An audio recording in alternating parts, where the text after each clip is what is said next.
साथियों नमस्कार। आर के क्लासेज के यूट्यूब चैनल में जुड़ने के लिए आप सभी का आभार। हम आज आपके लिए राजस्थान सरकार द्वारा लॉकडाउन के दौरान चलाए जा रहे स्माइल प्रोग्राम के अंतर्गत कक्षा 10 के गणित विषय के स्माइल पेपर 3 का सॉल्यूशन लेकर आए हैं। आज हम गणित विषय के बहुत ही महत्वपूर्ण प्रश्नों का बहुत ही सरल तरीके से इन्हें हल करना सीखेंगे। आप वीडियो को लास्ट तक ज़रूर देखें और यह वीडियो आप सभी बोर्ड परीक्षार्थियों 2020 के लिए अति महत्वपूर्ण है। आप चैनल को सब्सक्राइब करना ना भूलें। साथ ही हमें वीडियो के बारे में अपने सुझाव कमेंट बॉक्स के माध्यम से भी बताएं। प्रश्न पहला, tan 10 डिग्री बटे कोट 80 डिग्री का मान ज्ञात कीजिए। पूरक त्रिकोणमितीय अनुपात से हम जानते हैं कि tan थीटा बराबर कोट 90 माइनस थीटा होता है। थीटा बराबर 10 डिग्री रखने पर tan 10 डिग्री बराबर कोट 90 माइनस 10 डिग्री। 90 में से यदि 10 घटा दें तो tan 10 डिग्री बराबर हो जाता है कोट 80 डिग्री। अब ये जो मान tan 10 डिग्री का हमें प्राप्त हुआ है ये प्रश्न में रख दिया जाए तो tan 10 के स्थान पर कोट 80 डिग्री रख देंगे और जो हर में कोट 80 डिग्री है वो एज इट इज़ ऐसे कैसे रहेगा और कोट 80 से कोट 80 जब कट जाता है तो बराबर 1 प्राप्त होता है। प्रश्न 2, दो समांतर रेखाओं से समान दूरी पर रहने वाले बिंदुओं का बिंदुपथ क्या होगा। माना दो रेखा L और M जो कि समांतर हैं, ऐसी रेखाओं की हमने कल्पना की और इन दोनों समांतर रेखाओं से समान दूरी पर यदि बिंदु P, Q, R, S इत्यादि ले जाए और यदि इन बिंदुओं को हम मिलाए हैं तो इन दोनों समांतर रेखाओं से समांतर रेखा प्राप्त होती है हमें। तो प्रमेय अनुसार दो समांतर रेखाओं से समदूरस्थ बिंदुओं का बिंदुपथ दोनों समांतर रेखाओं के समांतर रेखा होती है। प्रश्न 3, किसी शहर में टैक्सी का किराया पहले किलोमीटर का 10 रुपये और उसके बाद में 6 रुपये है। यदि तय की गई दूरी x किलोमीटर हो और किराया y रुपये हो तो समीकरण के रूप में व्यक्त कीजिए।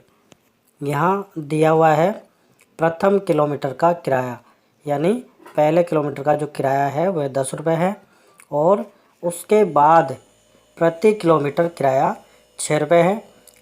प्रश्नानुसार हमें यहाँ पर कुल दूरी x किलोमीटर और कुल किराया y रुपये दिया गया है। अब हम इसे समीकरण के रूप में रखते हैं तो कुल किराया y बराबर 10 यानी 1 किलोमीटर का किराया प्लस x माइनस 1 इंटू 6। अब यहाँ हम इस चीज़ को समझें, देखो कैसे x माइनस 1 आता है। तो यहाँ कुल दूरी x किलोमीटर है तो हमें 1 किलोमीटर का किराया तो 10 रुपये देना है और शेष दूरी कितनी रही, यदि हम 1 किलोमीटर घटा दें x में से तो शेष रही x माइनस 1 और जो x माइनस 1 है वह 6 रुपये प्रति किलोमीटर की दर से किराया लिया जाता है। y बराबर 10 प्लस x माइनस 1 इंटू 6। जब इसे सरल करते हैं तो 10 प्लस 6 को x से गुणा करेंगे तो 6x माइनस 6 और प्लस का 10 और माइनस का 6 जब घटाएंगे इनको तो y बराबर 4 प्लस 6x हमें प्राप्त होता है। प्रश्न 4, सिद्ध कीजिए कि √5 एक अपरिमेय संख्या है। माना कि √5 एक परिमेय संख्या है तो √5 बराबर होगा a बटे b, जहाँ पर a और b क्या होंगे, एक पूर्णांक होंगे और b बराबर नहीं है 0 के, क्योंकि परिमेय संख्या सदैव p/q रूप में होती है और p और q पूर्णांक से लिए जाते हैं और q नॉट इक्वल टू 0 होता है। तो परिमेय संख्या की परिभाषा से √5 बराबर a बटे b लिख सकते हैं हम और माना ये समीकरण 1 है और साथ ही a और b सह अभाज्य संख्याएं हैं, अर्थात a और b में केवल एक ही उभयनिष्ठ गुणनखंड है। समीकरण 1 को यदि वज्रगुणा कर दिया जाए तो b √5 बराबर a आ जाता है और जब इसका वर्ग कर दें हम तो 5b² बराबर a², और इसे हम b² बराबर a² / 5 भी लिख सकते हैं। हम देखें तो 5a² को पूर्णतः विभाजित करता है, अतः 5a को भी विभाजित करेगा। ये प्रमेय होती है, इसके अनुसार हम बात कर रहे हैं। और 5 एक अभाज्य संख्या भी है साथ ही, तो 5a² को विभाजित करता है, इसलिए 5a को भी विभाजित करेगा। तो माना a को जो 5 है वो c बार विभाजित करता है, यानी a/5 बराबर c, और c एक पूर्णांक है। जब इसे वज्र गुणा करते हैं तो a बराबर 5c प्राप्त होता है। इसे समीकरण 3 दे देते हैं हम, और समीकरण 3 का जो मान है वह समीकरण 2 में रखते हैं। तो a के स्थान पर 5c रखते हैं, तो b² बराबर 5c² बटे 5। जब इसको वर्ग को सोल्व करेंगे तो यह आएगा 25c² बटे 5। 5 से 25 कट जाएगा 5 बार, तो b² बराबर 5c², या c² का मान देखें हम तो b² बटे 5 प्राप्त होता है। और यहाँ ध्यान से देखें हम तो 5b² को विभाजित कर रहा है, अतः 5b को भी विभाजित करेगा। a और b दोनों 5 से विभाजित होते हैं, या a और b में 5 सर्वनिष्ठ उभयनिष्ठ गुणनखंड है, जो कि विरोधाभास है, क्योंकि हमने पूर्व में यह कल्पना की थी कि a और b में एक ही उभयनिष्ठ गुणनखंड है, अर्थात a और b सहभाज्य संख्या है, परंतु यहाँ हमें उसका विरोध प्रकट होता हुआ नजर आ रहा है। अतः जो √5 है वह परिमेय संख्या नहीं है, अतः √5 एक अपरिमेय संख्या है। प्रश्न 5, एक 10 सेंटीमीटर त्रिज्या वाले वृत्त के केंद्र से 6 सेंटीमीटर दूर स्थित जीवा की लंबाई ज्ञात कीजिए। सबसे पहले हम 10 सेमी त्रिज्या के एक वृत्त की रचना करते हैं, और माना कि ये जो वृत्त हमने खींचा है 10 सेमी त्रिज्या का ही है, और जिसका केंद्र O है, तथा एक जीवा A भी खींची, और यह केंद्र से 6 सेमी की दूरी पर स्थित है। तो प्रमेय हम जानते हैं कि केंद्र से यदि किसी जीवा पर लंब डाला जाए तो वह जीवा को क्या करता है, समद्विभाजित करता है।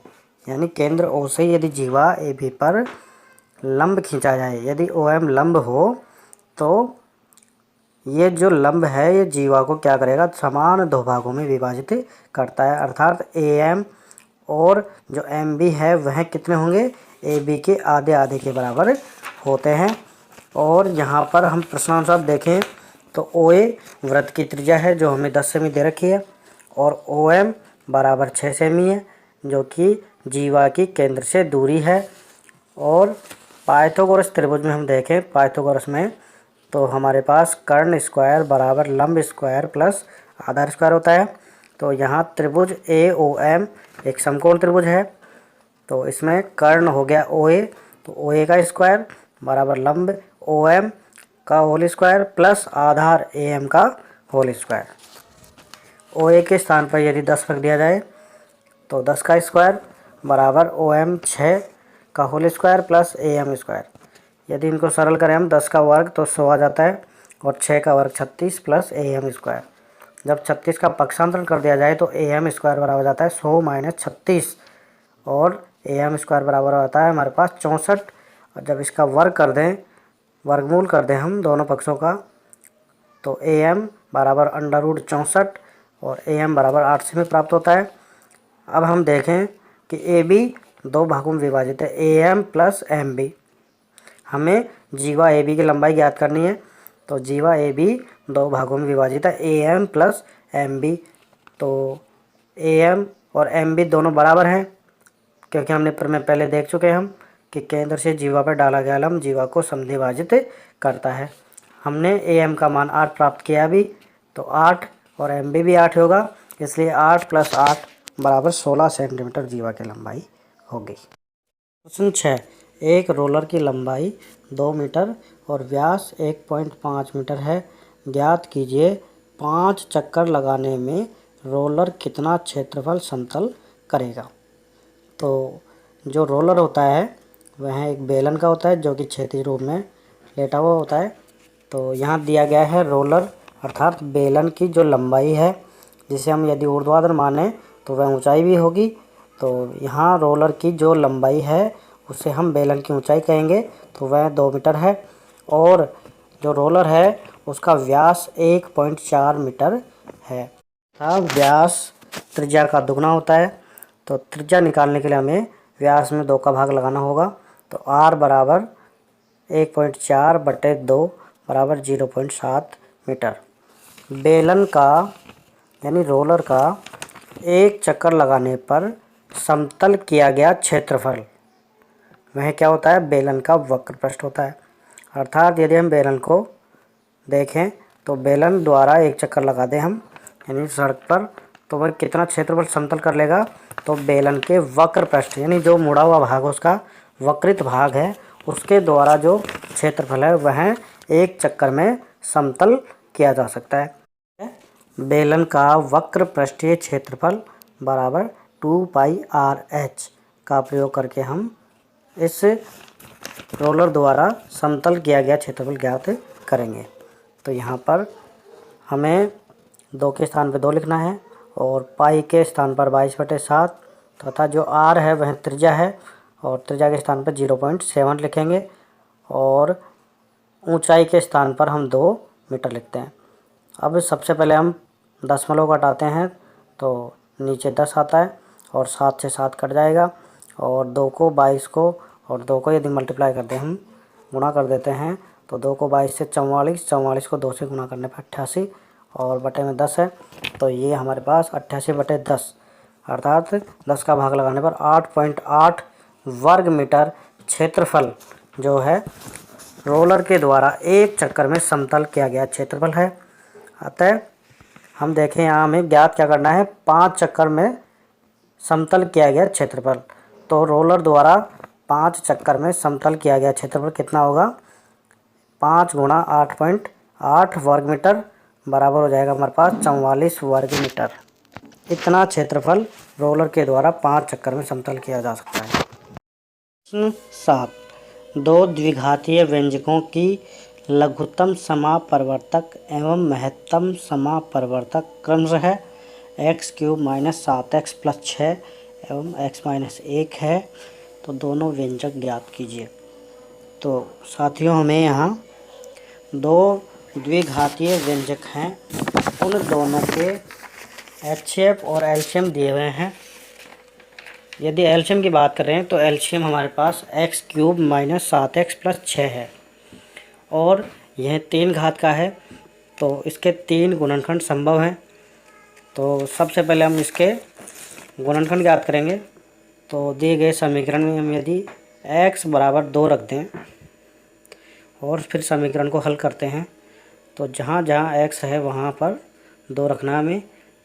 तो 2 का क्यूब -7 × 2 + 6, 2 का क्यूब करते हैं तो 8 आ जाता है। 7 को 2 से गुणा करेंगे 14 और प्लस का 6, 8 और 6 14 और ये माइनस के 14 कैंसिल हो गए 0 आ जाता है। अर्थात x - 2 इसका एक गुणनखंड है। यानी x - 2 का यदि दिए गए बीजीय व्यंजक में भाग लगा दिया जाए तो यह इसे पूरा पूरा विभाजित करता है।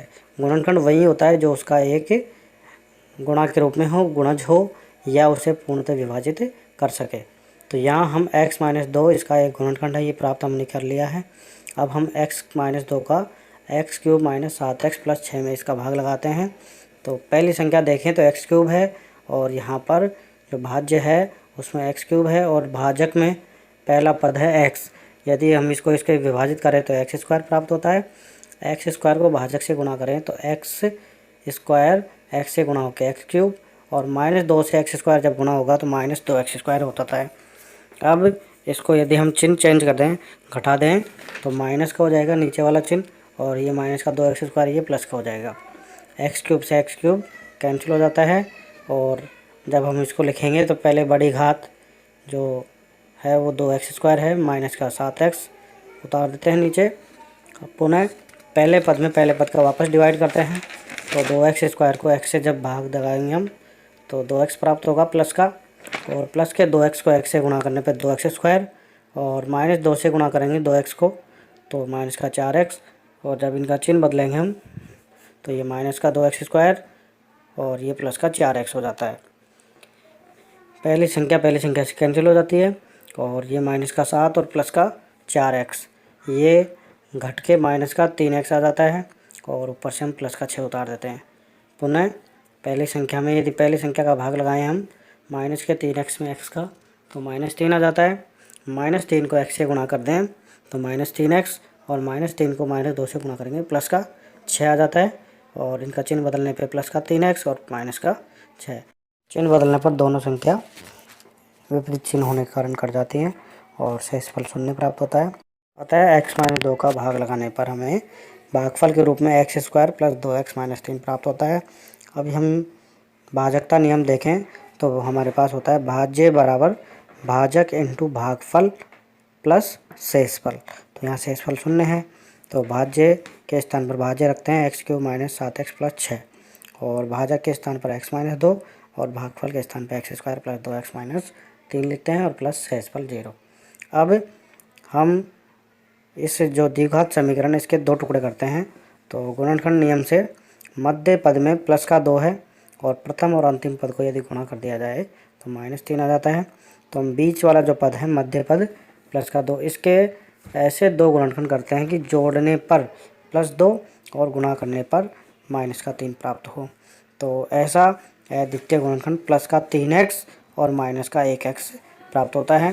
तो हम यहाँ पर x² प्लस का 3x माइनस x माइनस का 3 प्रथम दो खंडों में देखें हम तो x कॉमन आ रहा है तो x + 3 बचता है, और इधर लास्ट के अंतिम दो खंडों में देखें तो -1 कॉमन आ रहा है।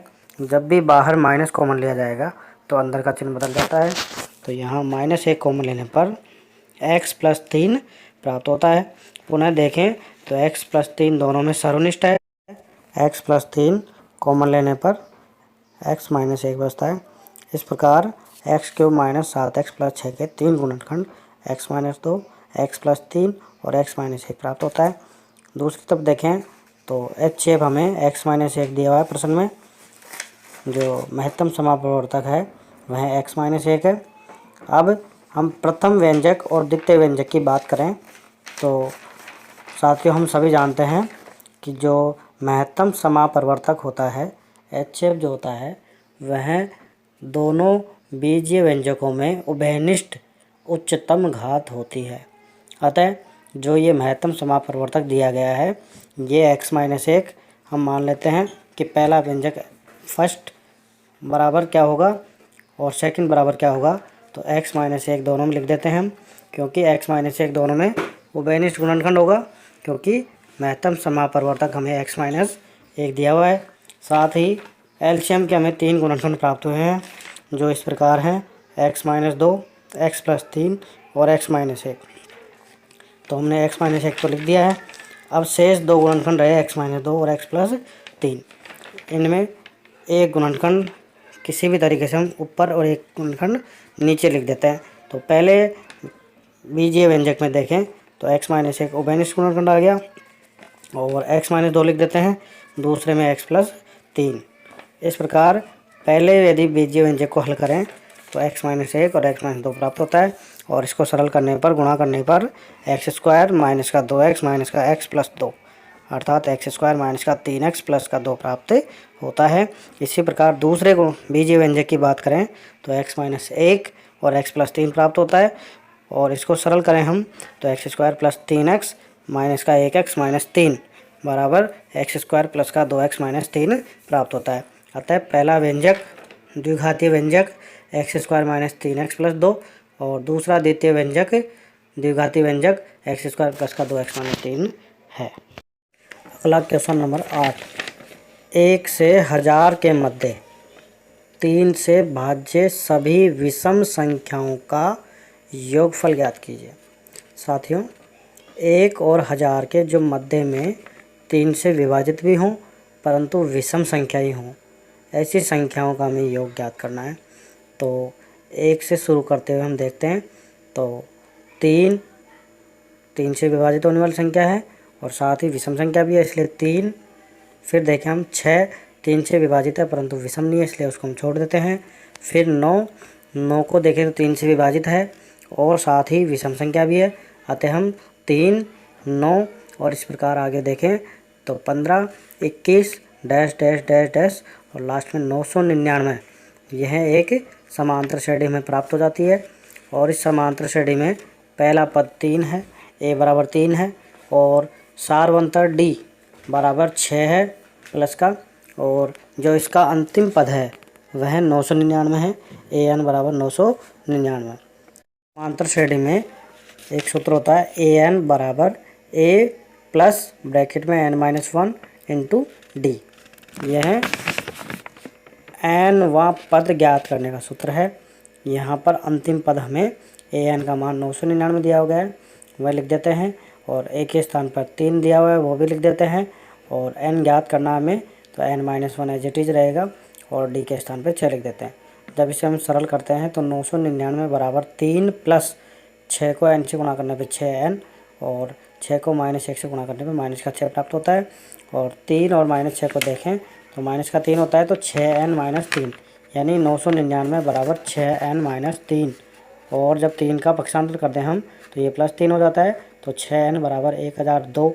और जब देख रहे हैं हम तो 6 गुणज के रूप में है, तो n बराबर ज्ञात करने के लिए हमें मान 1002 में 6 का भाग देते हैं तो 167 यानी 167 प्राप्त हो जाता है।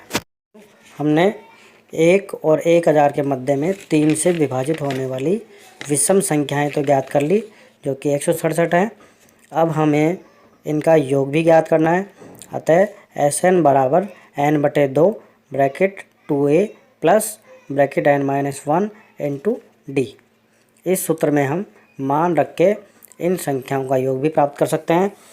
तो यहाँ पर आपको पूर्व बताया गया है a बराबर 3 है, d बराबर 6 है और n का जो मान है हमने अभी ज्ञात किया ऊपर 167, तो ये सभी मान हम इसमें रख देते हैं। तो 167/2 ब्रैकेट 2a a के स्थान पे 3 तो 2 गुणा 3 प्लस n के स्थान पे वही 167 माइनस 1 इंटू 6। जब इसे सरल करते हैं तो 2 गुणा 3 यानी 6 आ जाता है, और 167 में से 1 यदि घटा दें हम तो 166 इंटू 6 यानी 166 को 6 से मल्टीप्लाई करना है, और 166 को जब 6 से गुणा करते हैं हम तो 996 आ जाता है, और 996 में जब 6 को जोड़ दें हम तो 1002 हो जाता है। और ये जो बाहर 167/2 चल रहा है ये इसी प्रकार चलता रहेगा, और 167/2 गुणा 1002, तो इसमें 2 से यदि इसको 1002 को काटते हैं तो 551 प्राप्त होता है, और 551 को यदि 167 से हम गुणा कर दें तो 92,017 है।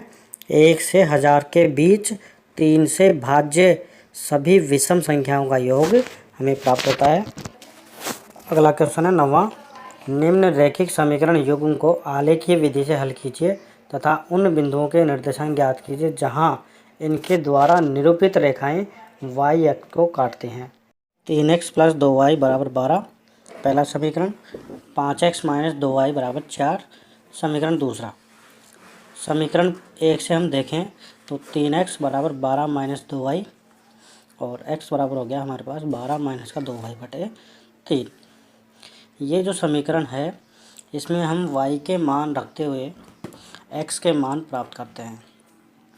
सर्वप्रथम हम y बराबर यदि 0 रखें इसमें तो x बराबर 12 - 2 गुणा 0/3।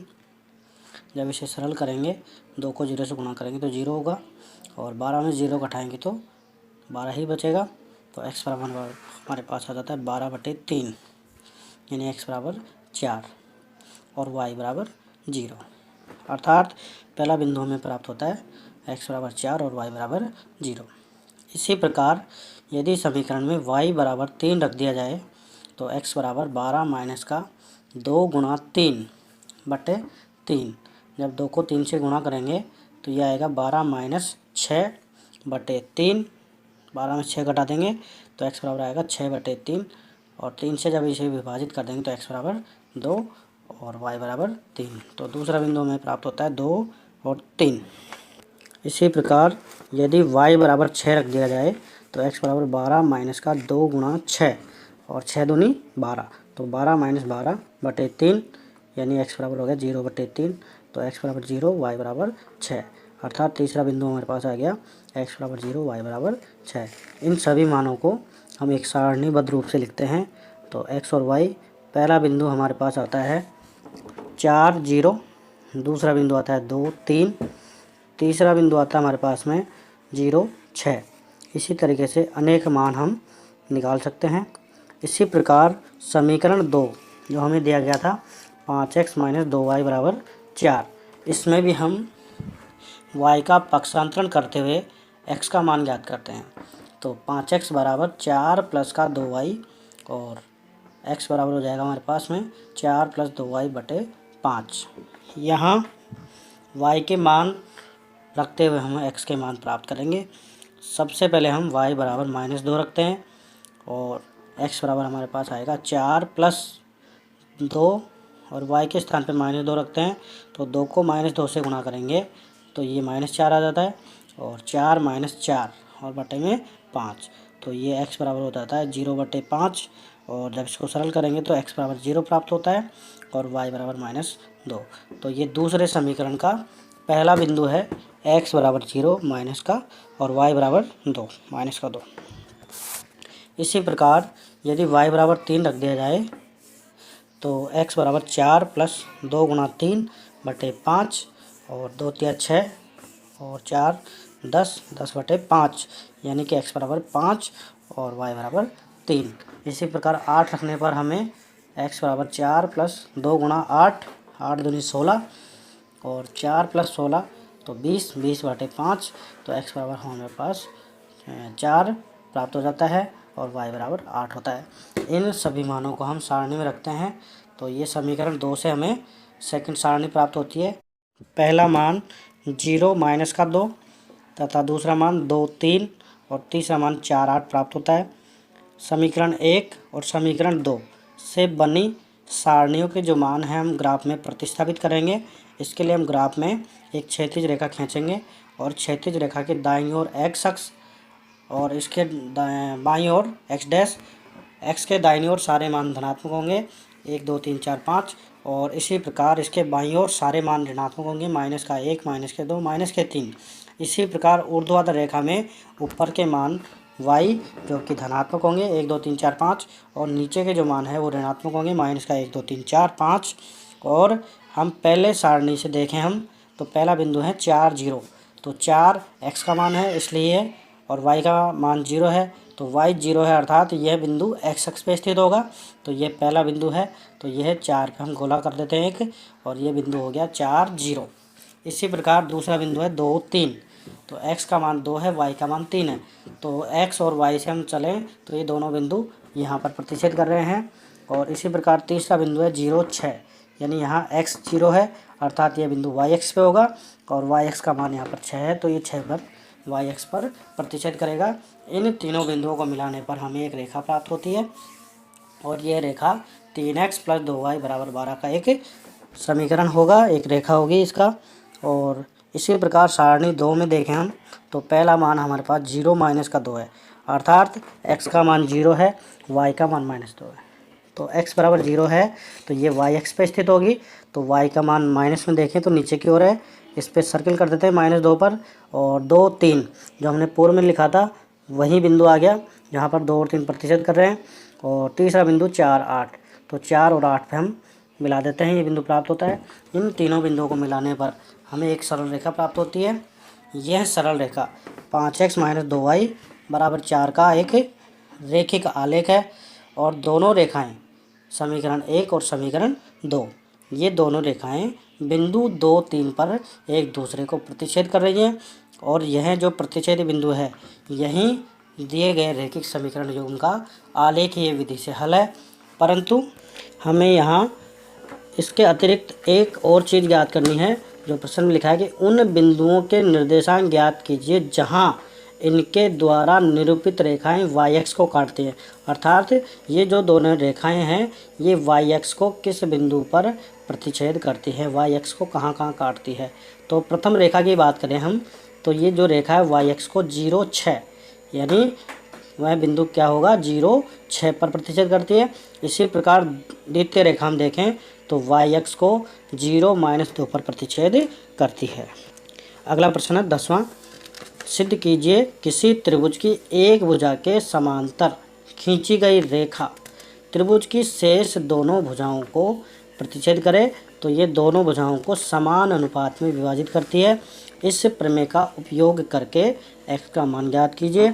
यदि आकृति में DE समांतर है BC और यदि AD का मान x हो, DB का मान x-2 हो, AE बराबर x+2 हो और EC बराबर x-1 हो। चित्रानुसार एक त्रिभुज बना है ABC।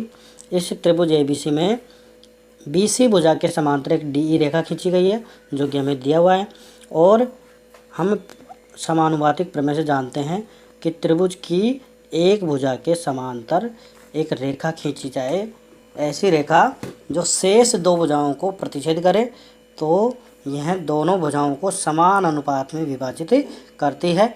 यहाँ पर भुजा BC त्रिभुज ABC में BC समांतर है DE के, तो यहाँ AE बटे EC बराबर होगा AD बटे DB। समीकरण 1 प्रश्नानुसार समीकरण 1 में दिए गए मानों को यदि हम रख दें तो AE के स्थान पर x+2 रखते हैं और EC के स्थान पर x-1 बराबर AD के स्थान पर x और DB के स्थान पर x-2 रखते हैं। आगे इनका वज्र गुणा करते हैं तो x+2 x-2 से गुणा हो जाता है और बराबर x गुणा हो जाता है x-1 से। हम सभी जानते हैं एक सरल समीकरण होती है a + b और a - b को यदि गुणा करते हैं तो a² - b² प्राप्त होता है। यहाँ x+2 और x-2 गुणा होके x² - 4 प्राप्त होता है तथा इधर दाहिनी ओर देखें तो x को x-1 से गुणा करते हैं तो x² - x प्राप्त होता है। दोनों ही पक्षों में x² कॉमन है इसलिए दोनों कैंसिल हो जाते हैं और इधर -4 और यहाँ -x प्राप्त होता है। माइनस से माइनस को यदि हम काट दें तो हमारे पास यहाँ x का जो मान है वो 4 प्राप्त हो जाता है। वीडियो को अंत तक देखने के लिए साथियों आप सभी का धन्यवाद और मैं आशा करता हूँ आप सभी चैनल को लाइक, शेयर एंड सब्सक्राइब ज़रूर करेंगे।